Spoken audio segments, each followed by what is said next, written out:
Hello, thanks for tuning in. It's Stuart here, the classical record collector, and well, just general record collector, I suppose, because I've been buying not just classical recently, but also pop, rock, and what have you. So, a couple of things to discuss in this particular video. One is a sad tale about a record which I bought and subsequently destroyed.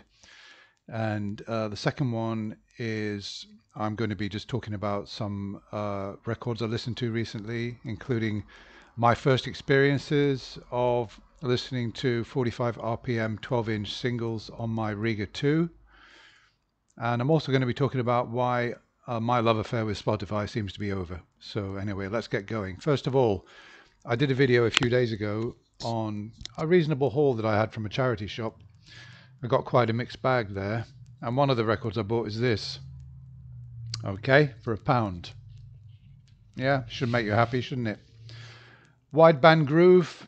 You don't often see the wideband groove of this, the early issue. If you look on eBay, you'll see mostly people have either got narrowband or just plain wideband. The wideband groove, it seems, sells for about £50. So obviously when I got this, I thought, great, finally I can pay for some of all these records I've been buying. Well, I looked at the condition when I got it back, and it looked promising. I mean, it looks flawless. It looks flawless, but guys, you know as well as I do that a record can look flawless, and it only takes a little tiny nick on the record, which is barely visible, to completely ruin it. So I played it on, I played the Scotch Symphony, started it off, and within a couple of turns, I heard click, click, click, click, and then silence. Well, look, you know as well as I do that no matter how good a record looks, even if it plays perfectly for the rest of the side and on the second side, this record that should have been worth £50 is now worth just 10. Who the hell wants to put the Scotch Symphony on and listen in that beautiful opening to click, click, click, click? I mean, you'd want that record for a really cheap price to tolerate that. So what I did was I thought, okay, don't panic. It might be that there's a little bit of grit stuck across a few grooves, and I had a look at it very carefully.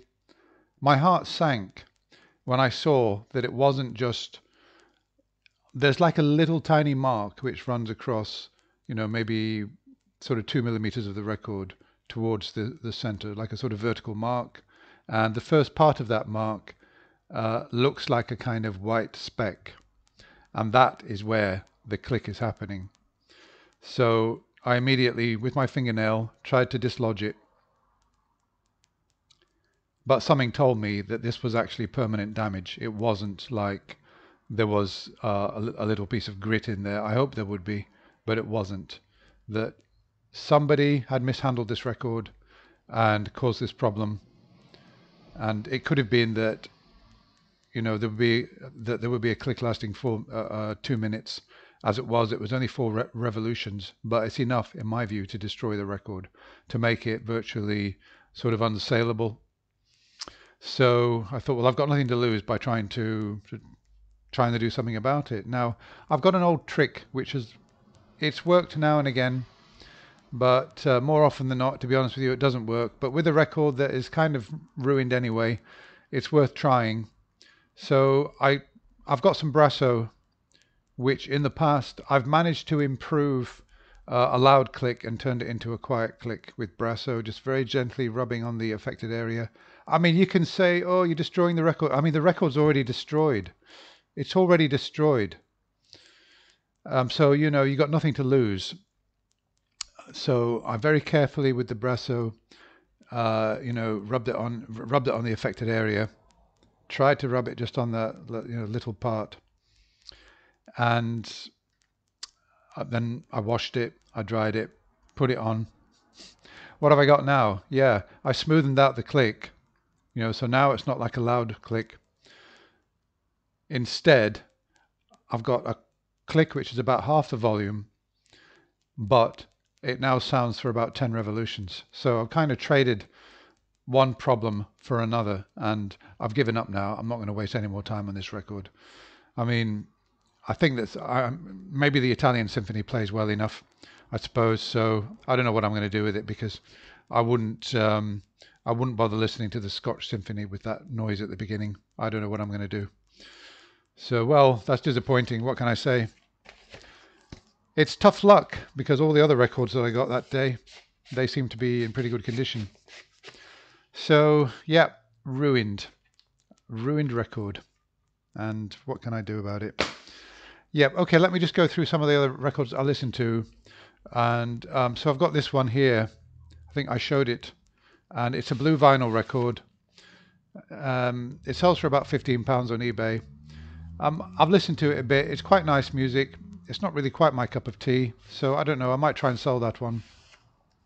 I thought it might be worth more than £15 with it being blue vinyl, but apparently it's obviously not that. It's not that uncommon.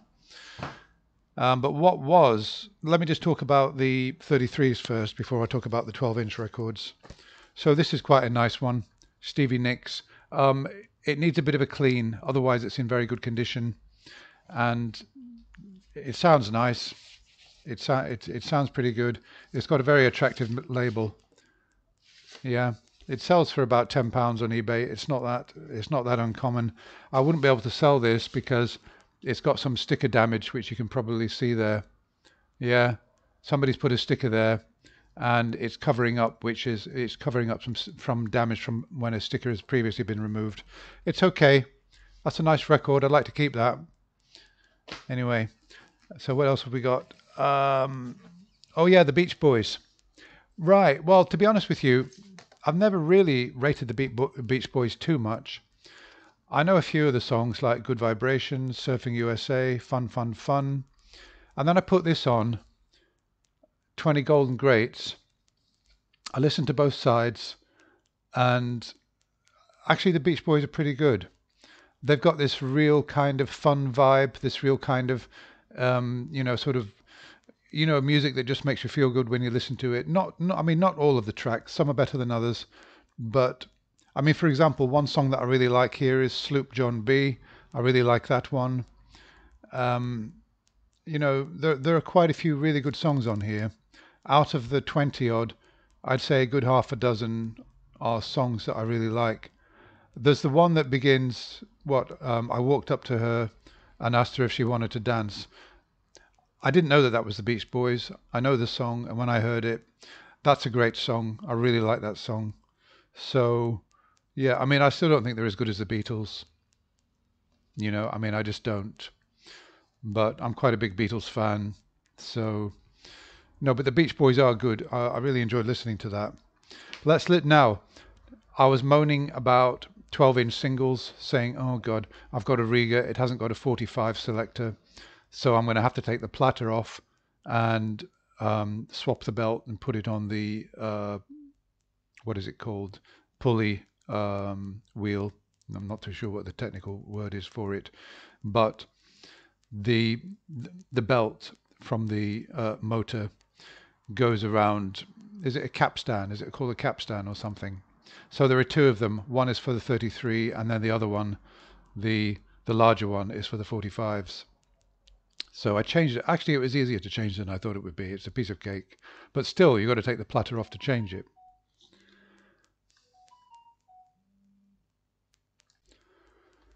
Okay, yeah, so 12-inch singles. Right, I'll go through the 12-inch singles. Now, I have to say that when I put this on, I was absolutely amazed by the sound quality on this record. And I've heard that actually 45s sound better than 33s.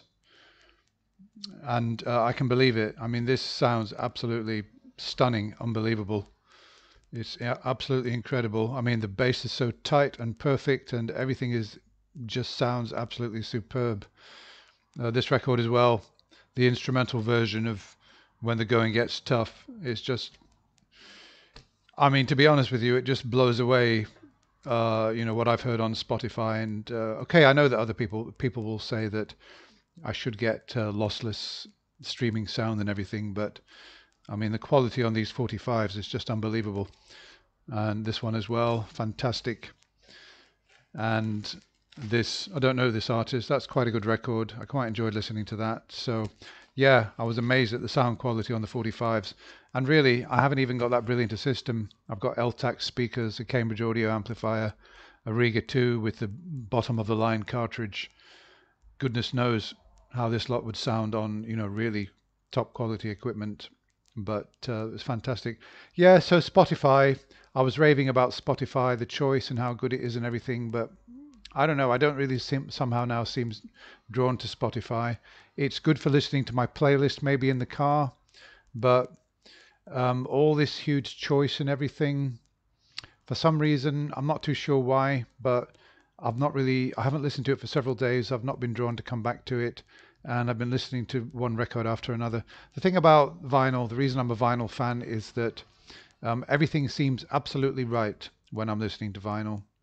Everything is nice and smooth. There are really never any issues. And I'm really happy with the sound. So I suppose that Spotify, I'm not listening to it at the moment, but who knows? I might come back to it. So, yeah, that's about it, really. That's all I've got to say for now. Let me know what your comments are. I mean, yeah, I mean, look, on Spotify, to be frank with you, I use a browser called Brave, and I could quite easily set up a playlist on YouTube for my car with my Bluetooth on my mobile. I don't really need to pay Spotify to do that. Thanks a lot. Goodbye for now.